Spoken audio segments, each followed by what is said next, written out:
Hey guys, welcome back to Clownfish TV. This is Kneon. I'm not here with Geeky Sparkles. I am going to talk to you about IDW Comics, IDW Publishing, and we might be looking at the actual end of IDW. No, I mean like the real end of IDW. I know we've talked about it for like 5 or 6 years, but this could be the actual honest to God end of IDW, and it has to do with the Diamond bankruptcy. Diamond, for those of you who don't know, is the largest comic book distributor. Up until pretty recently, they were like the only game in town for many years. And then during the pandemic, we had some other distributors pop up out of necessity. And now Diamond is filing for Chapter 11 bankruptcy protection, and they're holding on to publishers' money, as I understand it. And a lot of publishers are saying they don't think they're going to make it. There were some smaller publishers that came out last week and said they don't think they're going to make it, but this is IDW. This is one of the bigger comic book publishers. They were one of the bigger comic book publishers until they blew their own leg off with a shotgun by making bonehead business decision after bonehead business decision, losing most of their licenses. Some of their licenses were actually pretty good, the Hasbro ones, and I don't know. I think they renewed Star Trek. I think they still have Star Trek and Ninja Turtles, but one by one, they've been losing a lot of their licenses, and that's pretty much all they do, right? Licensed comics. I mean, they had a profitable board game division at one point in time. That's gone. They had like a marketing, tourism marketing department at one point, and that's gone, I think. They were pimping their stuff out to Netflix and Hulu and whoever would have their TV shows, streaming shows, and then none of them really took off. And this company has just been dying. I mean, dying like month after month, year after year, quarter after quarter. And we've been kind of watching the slow, painful demise of IDW for the last 5 years at least. And every year I keep thinking, hey, this is going to be it, man. But this might actually be it. I can't think anybody's going to buy this company. They don't have any value really, because all they have are licensed books, and anybody can pick up the licenses cheaper than they can buy this company, I'm sure.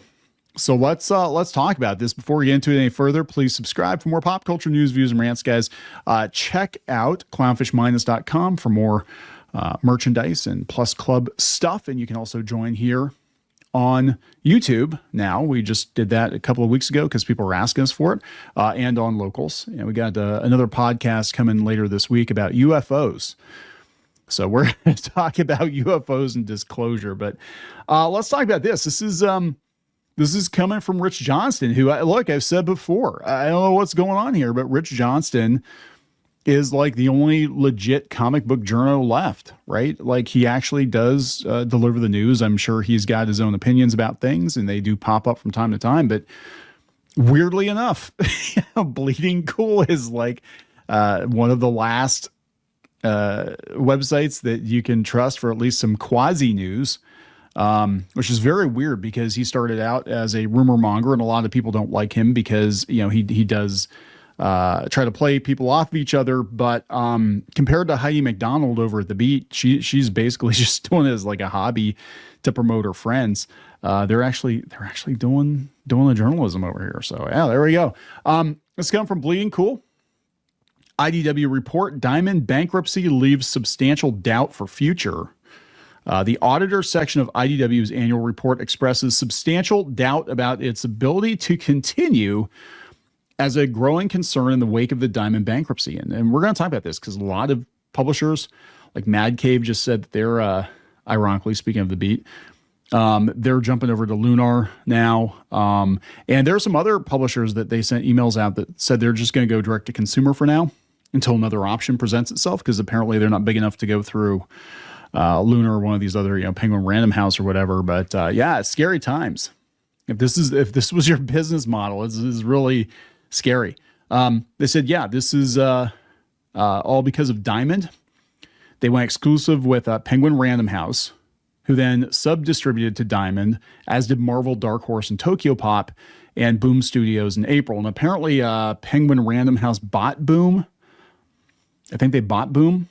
but it appears that Penguin Random House intends to pass on any unpaid debt they have from Diamond to IDW and possibly the other publishers as well. So that is really interesting. So they owe Penguin Random House something like $9 or $10 million. And look, in the grand scheme of things, that's not a lot of money. I mean, when you look at movies and you look at TV shows and you look at video games, like that is money in the couch cushions. But $9 or $10 million will make or break the entire comic book industry. That's how fragile it is right now. Isn't that sad? I mean, really, like it's like one Hollywood celebrity makes multiple times that per year, right? But this is where we're at, guys. This is where the direct market is. I mean, I don't make $9 or $10 million a year. I wish I did, but I don't. So Penguin Random House is the biggest creditor for Diamond to the tune of $9 million. And it seems that they might want IDW and the other publishers to make up these losses out of future earnings, which may explain Marvel's interest. In the audit section of the report prepared by an independent auditor, it's noted that there is substantial doubt about the entity's ability to continue as a going concern. Going or growing? The entity being IDW, stating, the accompanying financial statements have been prepared assuming that the company will continue as a going concern. As discussed in Note 19 to the financial statements, the collectability of certain receivables sold by the company's distributor are in question, and the dollar amount of the receivable in question cannot be estimated at this time, and has stated that substantial doubt exists about the company's ability to continue. It's not good. They were basically hand to mouth, month to month. And look, I've said before, I did work for IDW back in the day. It's been 10 years since I've done anything for IDW.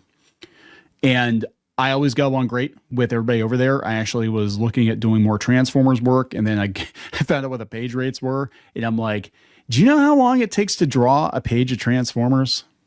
Like, okay, well, you know how long it takes me to draw a page of Transformers? A very, very long time. And I can't work for what they're offering. But I did some Disney work and some other stuff for them here and there, but it took me a while to get paid. And that was back then.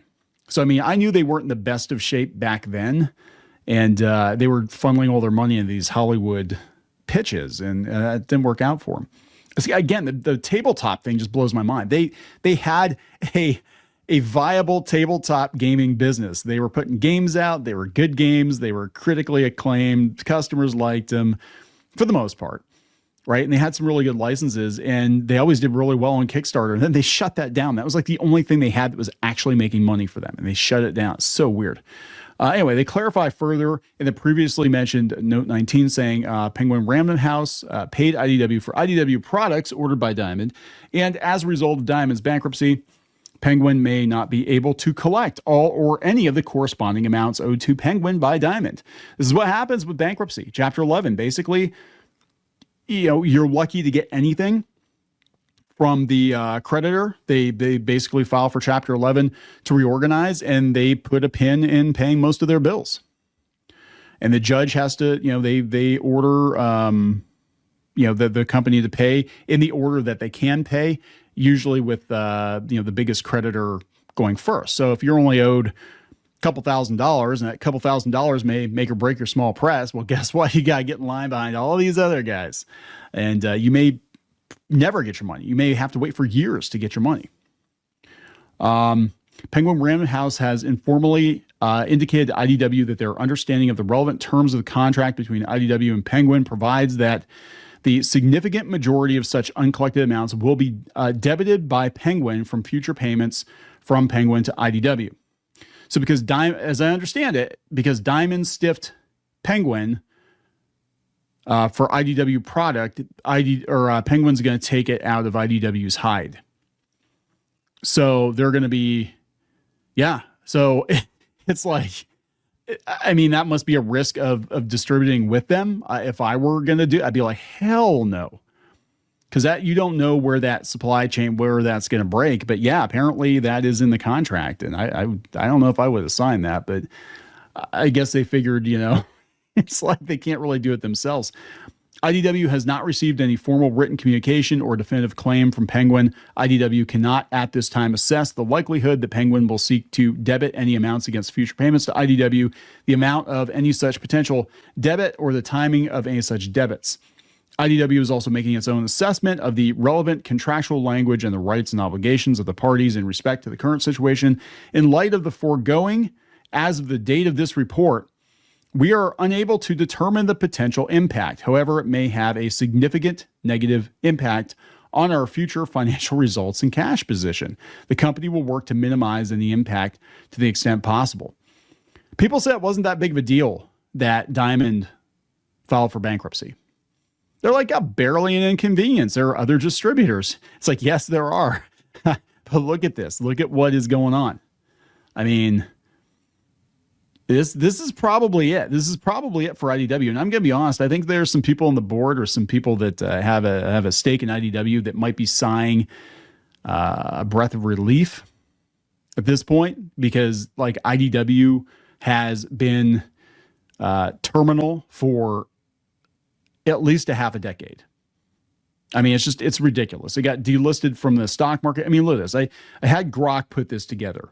Grok is the other really good comic book reporter left, apparently. But here's a timeline. I mean, look at this. 2019. Oh, look, they're citing Clownfish TV. Look at that. That's crazy. Wow. Maybe we are actually one of the other legit comic book news sites out there. 2019. March. IDW reported a significant loss of $36 million for the year. Sales declined from $27.9 million in 2016 to $21.9 million in 2018. June of that year, they lost an additional $3.7 million in the second quarter, with $1.6 million from IDW Publishing alone. They hired JP Morgan to consider selling the company, and the introduction of new board members like Alan Grafman. IDW announced the hiring of 5 seasoned executives in October. 2020 rolls around. They lost $26.4 million for 2019. Publishing was $5.2 million of that deficit. 2022, their Q3 earnings showed a year-on-year increase, but this was largely due to media deals and streaming services as publishing revenue had decreased. The new CEO, Alan Grafman, highlighted the focus on original IP for adaptation. Well, that was a huge problem for IDW. It's always been a huge problem for IDW, is that they are mostly licensed books. And they don't really own anything. And everything that they did own or had part ownership of or had the rights to, like Lock and Key, they put that out there and it flopped. On Netflix, it didn't do well. If they had just stayed in their lane, if they just said, you know what, we're going to do comics and games, and if the media deals come along, we'll take them, right? But we're gonna focus on making the best comics and the best games we can. No. They wanted to be Disney. They wanted to be big. Right. And this is probably how they got they probably got venture capital investments and all that crap going on, because everybody wanted to be big. They wanted to get in the streaming game, and they all blew themselves up. Even major players, these major studios went and started their own streaming services. They blew themselves up. 2023, they lost $400,000 in fiscal Q1, sales down from the previous year. April, they laid off 39% of the workforce. That's in 2023. They got delisted from the New York Stock Exchange. In May of that year, they announced further layoffs and a reset due to financial difficulties. Well, that didn't go very well. Their reset, from my point of view, was they lost more licenses. They lost Transformers and G.I. Joe. And July, the company reported a fiscal Q3 loss of $1.28 million, reflecting lower sales and higher expenses. 2025, January, recent posts on X indicate ongoing concerns about their financial stability, with mention of potential Chapter 11 or Chapter 7 bankruptcy proceedings following Diamond Comics Chapter 11 filing. And here are a bunch of layoffs. Alan Grafman, the CEO, got laid off in 2023. Nachi Marsham, he was a publisher. He was a guy who was going to bring in more original stuff or create our own stuff. I remember that. That pissed me off. I got to tell you a story real quick. We're about 15 minutes. We're not too bad.